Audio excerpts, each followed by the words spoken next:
طب ما حضرتك قبل ما اسمعني بس الاهلي يتعاقد على استاد والسلام ده. يا سياده استاد الاهلي المستشار. هيلعب في برج سياده العرب وده المستشار اللي حضرتك بعده. سالتني، اسمع سيبني رد بعد اذنك. اتفضل يا بص يا فندم، فندم، اتفضل. لا اتفضل يا طبعا فندم. طبعا كل اللي حضرتك بتقوله قانونا فوق راسي من فوق، وطبعا لا يفتى وملك في المدينه زي ما بيقولوا.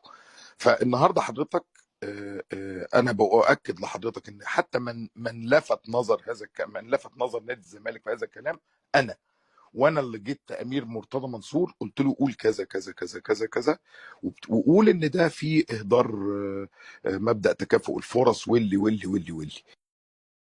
في حد طب يقول ممكن اقفل لحضرتك؟ الحته دي عشان بس ما توهش طب اقفل الحته تمام دي تمام بس. تمام، اتفضل الحته اتفضل. بتاعت بسم الله الرحمن الرحيم.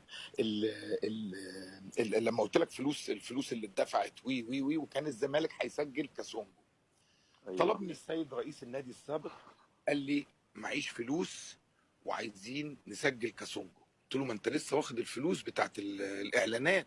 قال لي لا اتصرفت واتعملت ونعمل لك تمثال. قلت له ابوس ايدك، ولا تمثال ولا تجيب سيرتي، بس خد بالك القيد. الحاجه كل الناس دفعت وانا ما اقدرش استثني نادي الزمالك، ما ينفعش.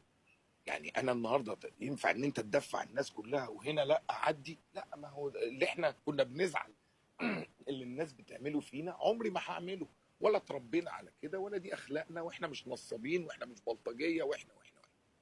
فتقال لي الاتي: طب نعمل ايه؟ شوف لي حل. قلت له طب هشوف لك حل. انت عندك النهارده مستحقاتك في كاس افريقيا هتيجي، لسه دي مش جايه، دي لسه هتيجي.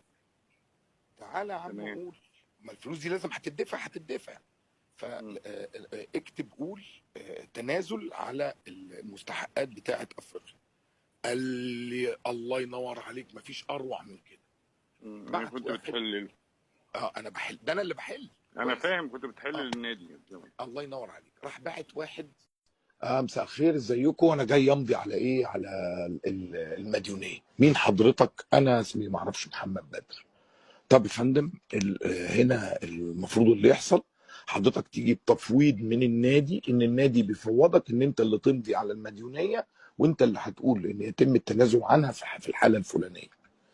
جه راح رجع وجه هات التفويض، راح جايب تفويض من نادي الزمالك مختوم، ومن من له حق التوقيع في نادي الزمالك هو اللي ماضي علشان يتنازل عن الفلوس.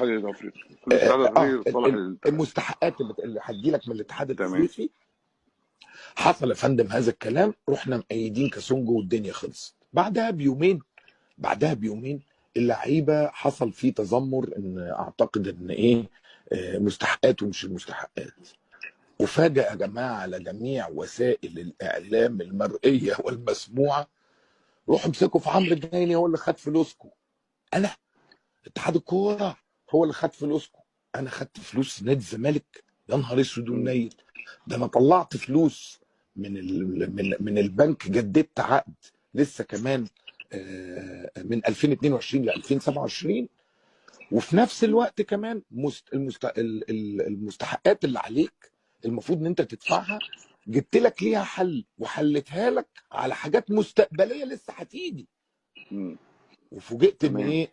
القاتل الجاني هو عمرو الجنايني اللي عمل كذا كذا. بقي ما اتفتحش، اطلع في وسط الناس كلها. يعني برضو انا ده ردا على اللي بيقول ايوه، هتقول ان انا اللي قلت لهم وانا اللي عملت. يا فندم ما ينفعش جوه نعمل كده.